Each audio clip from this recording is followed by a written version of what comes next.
তেখেতৰ মৃত্যুৱে আজি আমাৰ এই অঞ্চলত শোকৰ ছাঁ পেলাইছে আৰু অতীত মৰ্মান্বিত বিষয় সকলোৱে দুখ প্ৰকাশ কৰিছে। আপোনালোকে দেখিছে, আমিও দেখিছোঁ, আজি আমাৰ সেই অঞ্চলৰ সকলো মানুহে দোকান বন্ধ কৰি পেলাই এটা মৃত্যু পালন কৰিছে। তেখেতৰ মৃত্যুটোত একচুৱেলি মানে গোটেই অঞ্চলতে শোকৰ ছাঁ পৰিছে। তেখেতৰ জীৱিত কালত তেখেতে আহমেদ ডাক্তৰ বুলি ক'লে সকলোৱে চিনি পায়। তেখেতে জীৱনৰ কালত তেখেতৰ ঘৰ আছিলে গুৱাহাটীত, পঢ়িছিলে চিনাতলীত। কিন্তু আজি আপোনালোকৰ সেই নাহৰবাৰী অঞ্চলত ব্যৱসায় ক্ষেত্ৰত এখন হোমিও ফাৰ্মাচী কৰি পেলাই জীৱন নিৰ্বাহ কৰি আছিলে। তেখেতে বিভিন্ন জাতি জনজাতি জনগোষ্ঠীৰ লগত এটা সমন্বয় আছিলে, সেইটো আমি দ্বিতীয়জন ব্যক্তিৰ মাজত পাবলৈ বহুত টান হ'ব।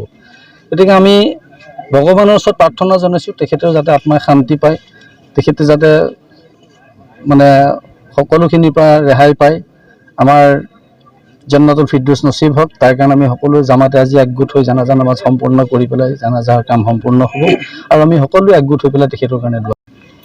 মই প্ৰথমতে এটা কথা ক'ব বিচাৰোঁ যে আজি তেওঁ আমাক এৰি থৈ গ'ল, আমাৰ লগতে সদায় মিলি জুলি আছিলে। আৰু ক'ব গ'লে মোৰ যিটো পৰিচয়, ধৰক আমাৰ ভাড়া ৰুমতে তেখেতে আছিলে, কিন্তু তেওঁ এনেকুৱা এটা ব্যক্তি আছিলে যাতে তেওঁ কোনো মানুহে যাতে বেয়া পোৱা নাছিলে, মই শুনা নাই আজিলৈকে। তেওঁ বিভিন্ন জাতি জনগোষ্ঠীৰ লগত মিলিজুলি আছিলে। সদায় তেওঁ যিকোনো কাম হ'লে আশে পাশে ধৰক সামাজিক সাংস্কৃতিক যিকোনো চলিছিলে তাত যোগদান লৈছিলে। তেওঁ মই দেখা পাইছিলোঁ যে এবাৰ সাংস্কৃতিক সংঘত হৈছিলে নাট এখন, আমাৰ কৃষ্ণলীলা, তেতিয়া তেওঁ কংসপাঠ কৰিছিলে আৰু তেওঁ বহুত ধুনীয়াকৈ কৰিছিলে। তেনেকুৱা আৰু বেলেগ এজন ব্যক্তিও কৰিছে, যদি তেনেকুৱা কৰিব পৰা নাই, তেনেকুৱাকৈ মই দেখি পাইছিলোঁ।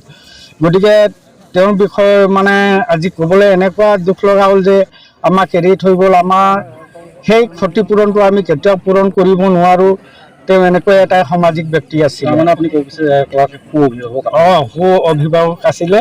তেওঁৰ পৰা আমি বহুতখিনি কথা শিকিবলৈ পাইছিলোঁ, জানিবলৈ পাইছিলোঁ।